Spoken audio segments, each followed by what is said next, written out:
Olá pessoal, bem-vindos ao canal. Curtam, compartilhem, se inscrevam se ainda não se inscreveram, acionem o sininho. Comentem bastante. Comentem principalmente o que vocês acham dos temas que a gente coloca aqui, né? Hoje eu queria falar com vocês sobre um tema delicado, né? Mas existe desde que o mundo é mundo. Cada vez mais é um tema que está na moda, o pessoal fala bastante, então nós vamos falar aqui sobre o bullying e desmistificar algumas coisas, tá certo? Então, no bullying geralmente a gente costuma-se entender que existe a vítima e existe o opressor, né? Mas no fundo o que acontece é que a gente tem duas vítimas, né? Aquela que faz o bullying e aquela que recebe o bullying. Mas por que duas vítimas, né?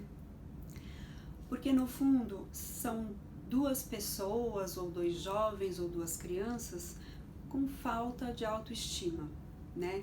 Então, aquele que faz o bullying, ele só difere do que recebe na questão de ser uma pessoa mais ativa, mais passiva, mais contundente, mais tímido, mais extrovertido, mais introvertido, né? Mas no fundo são dois personagens que precisam de ajuda, tanto aquele que faz, que está querendo expressar alguma coisa, uma insatisfação, uma raiva, um medo, algo que ele não consegue resolver, né, consigo mesmo, com os pais ou com a sua rede de amigos, e acaba descontando no outro que não é mais fraco, né? A gente costuma pensar que é mais fraco, não acho que seja mais fraco, é o outro que tem uma receptividade maior, é mais tímido, tem mais medo de se colocar, de emitir a sua opinião, porque de fato tirar sarro, brincar, né, zoar com o outro, isso acontece, né, entre os melhores amigos. O bullying acontece quando quem recebe essas informações, ou essa tiração de sarro, essa brincadeira, não recebe bem, né? E quando aquele que faz a brincadeira está fazendo com uma conotação agressiva, ou seja, com interesse não de zoar com um amigo, mas com interesse de se autoafirmar, de se sobrepor, né? Então, eu sempre falo que quando existe o bullying, a gente não deve olhar só para aquele que recebeu.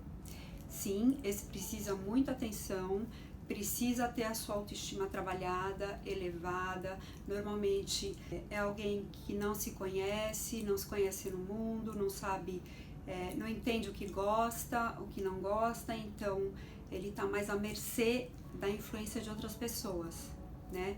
E o coaching pode ajudar lhe dando esse conhecimento sobre si mesmo. Mas aquele que faz o bullying também precisa de ajuda no sentido de entender aquela situação que o deixa com raiva, que o deixa com medo, que o deixa agressivo, né? Por que isso acontece? Às vezes não tem nada a ver com o amigo ali que é mais tímido ou aquele que sofreu bullying, né? Normalmente, inclusive, aquele que faz o bullying está sofrendo alguma questão interna, né? Alguma falta de reconhecimento, alguma pressão que vem de algum lado, algo que ele não consegue trabalhar dentro de si. Então isso precisa ser trabalhado, né? Colocado e exposto para que seja possível tirar para fora e resolver essa questão sem ter que prejudicar outras pessoas. O caso do bullying normalmente é uma situação em que eu observo tanto aquele que chega com o lado do opressor como aquele que chega com o lado da vítima, com um olhar também voltado para uma questão de uma necessidade de um tratamento psicológico, né? Então, eventualmente, quando chega para mim um cliente com essa queixa, às vezes encaminho para um psicólogo, porque dependendo da situação, ela não é só manejável no coaching, né? Mas também precisa de um entendimento mais profundo, mais voltado para as questões psicológicas de quem está sofrendo ou de quem está usando do bullying para se autoafirmar, né?